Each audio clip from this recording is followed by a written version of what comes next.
Hello guys, welcome back to my channel Rashmoni Sarkar. তো বন্ধুরা দেখো, আজকে আমি রান্না করব আলু পটলের তরকারি, নিরামিষ।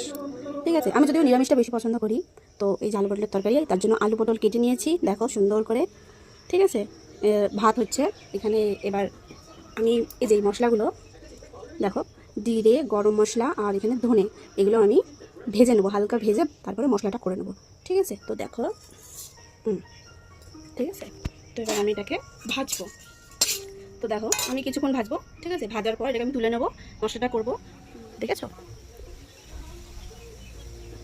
দেখেছো কীরকম মেঘ,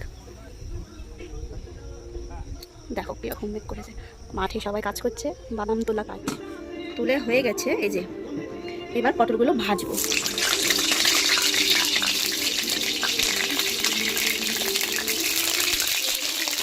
দেখো,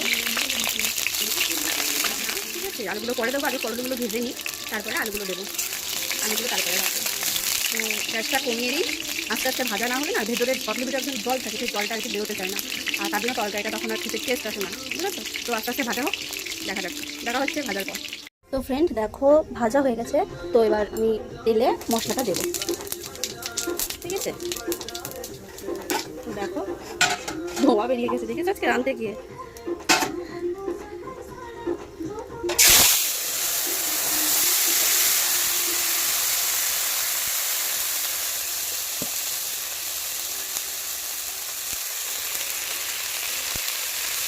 তো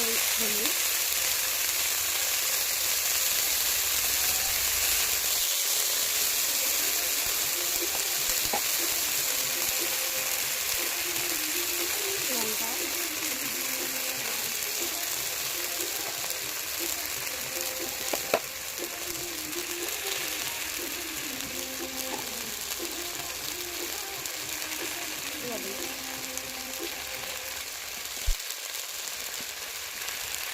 এবার মশলাটাকে নিয়ে দেবো।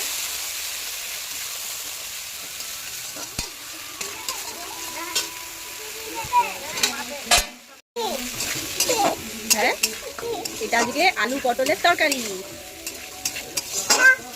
সরো সরো সরো সরো সরো, একটু সরো মা।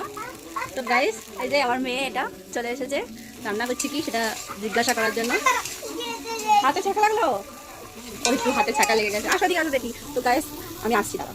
তো দেখো, এটা একটু কষানো হয়ে গেলে, কড়াই থেকে মশলাটা ছেড়ে দিলে তখন জল দিয়ে দিতে হবে। বাস কিছুক্ষণ ওয়েট করতে হবে, তারপরে রেডি। তো দেখো প্রায় হয়ে এসছে, আমি জলটা দিয়ে দেবো।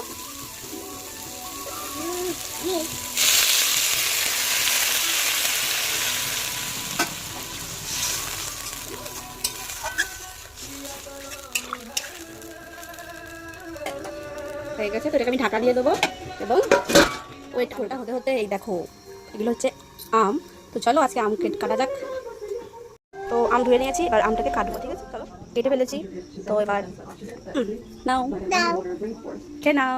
তো দেখো তরকারি রেডি, দেখেছো? তো যদি রেসিপিটা ভালো লেগে থাকে একটা লাইক করো, আমার চ্যানেলটাকে সাবস্ক্রাইব করে দিও। ওকে, থ্যাংক ইউ।